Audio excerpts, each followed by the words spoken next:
Hey everyone, welcome back. It's day 10 of April Video a Day and I'm stupidly catching up. I forgot all about it in the craziness of the week and I'm now uploading, but I promise from the last 2 weeks, 2 and a bit weeks, they are all day by day by day. Mostly because I've gone away and so I have to make sure they're all done before I go away. So today's a mixed media layout, as you can tell obviously by the title and the fact that I'm rummaging through my small stencil storage. Now this is a little folder from Katie Mixed Media, which has got started by using her little stencils in it. These ones are her stencils, this one. And then I've just added those other small ones and then it kind of led to medium ones. My most used stencils because it sits in a more accessible spot than my 12 by 12 stencils. So, just putting some modeling paste through these hexagons, and I'm going to have my photo in the middle of the hexagon placement, so that's why I haven't done it edge to edge. And just simple, just using my spatula to run it through. The stencils aren't really thick, so the modeling paste isn't a thick process, so I just like the fact that you can just add a little, and I was packing it away and then realized I want some to the edge there, just to in line with where the photo is going to go. So make sure you are washing your stencil after modeling paste, otherwise it sticks to it and then it changes the shaping of the modeling paste. Now I'm going to use my spray mist here just because I like the colors that I'd pulled out. And just using a paintbrush and my water cup. So just blending out the color with my water here, just dipping the paintbrush in the water, bringing some water back to the page and then adding some colour as I need it from the spray mist. So, and being careful because my modelling paste is not dry. But you can see if you are very careful, you don't need to worry too much. Adding some ink splatters as I go. Now I'm adding the red to most of the part of it, and then I'm going to add blue to be a little pop of colour. Or pop of different color because obviously the red is a color. So just trying to use the water and the paintbrush to make it look like it's flowing on the page. I didn't want to use a packaging technique. I wanted the boldness of the color and the control of the color that I can get by using my paintbrush. And I didn't want to spray the colour on because I didn't want to overspray edges, and I also didn't want to have water, use my spray bottle with just water to make the colour go because I didn't want so much colour on there that I couldn't control the position of it. So just using my paper towel carefully to mop up some of that colour. That way it dries, but also then it's not as bright while I'm working with the blue, and they're not going to mix in. Even though red and blue will blend well, I didn't really want purple on this page. I wanted the colours to sit nestled together but not be blended in as such, if that makes sense. Wanted the edges to join and look like they were all meant to be together, but I didn't want purple to happen. So just same technique. Having a play with moving the colour on, adding some more colour with my spray bottle, adding some more movement by using the water bottle. Remembering that I've got the 3 spots if you think about it, one above the photo, one below the photo, and the third one here to the right that I'm working on. And just having a play and having a think about how it all will look with the photo in the middle. Some ink splatters, because you can't go wrong with ink splatters. Even if you just only put ink splatters on as a background, you'd be winning. And that's my colour. So you can see there, it's so simple. You just have a play and you just work out what's happening. The other thing I just used was the 6x6 pads. Now these are something that is sitting in my stash, going unused mostly.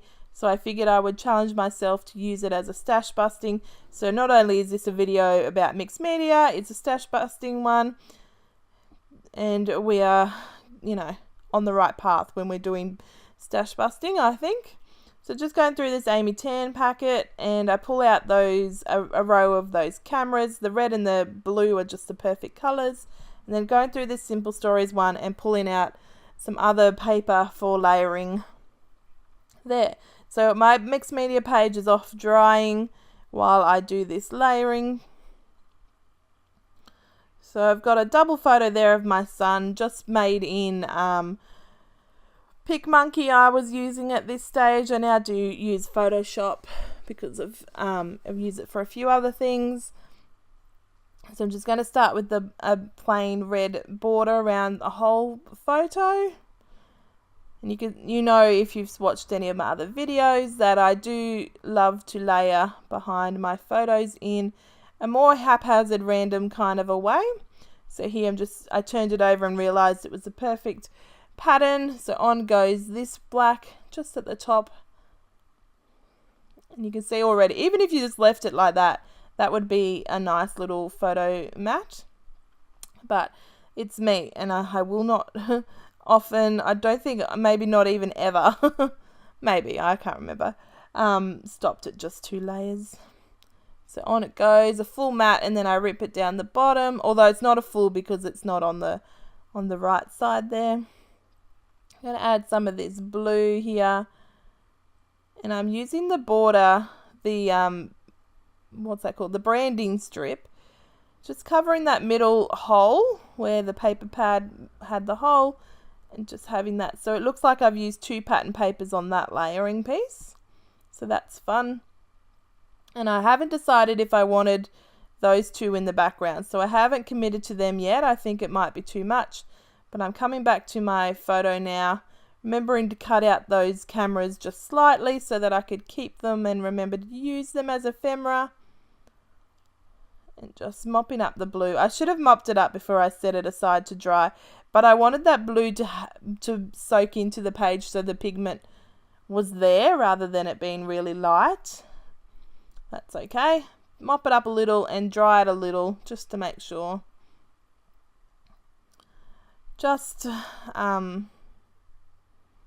there's not much to it. On it goes. So I just had a look to see if I needed some more of those black borders, photo mats, and I did not. So I'm just going to have a play. And now this, I have not pulled out any ephemera packs to go with this layout. I do pull out this, whoa, what happened? Sorry. Some fun foam just to mat my photos so that it's up off the background. I do pull in some thickers as my other ephemera base item rather than just those 2 photos. So I've done a few layouts with this April video day with my stash busting that have just used the 6x6 paper pads for photo layers but also for ephemera. So this is pretty much the same thing, because other than the thickers and the 6x6 paper pad and the mixed media, there's nothing else going on in this page. But it looks like you've spent a lot of effort and it looks really nice in the end. So adding my foam tape with some wet glue straight there in the middle, up a little, it's a little higher than the middle, just because that's the way I like to see it. And you can see these are so easy to fussy cut. Now when you're, if you're not a like or a fussy cutting, then just do these little simple ones, just 1 at a time or 2 at a time. They take seconds to cut, and you don't feel like you are overwhelmed with cutting.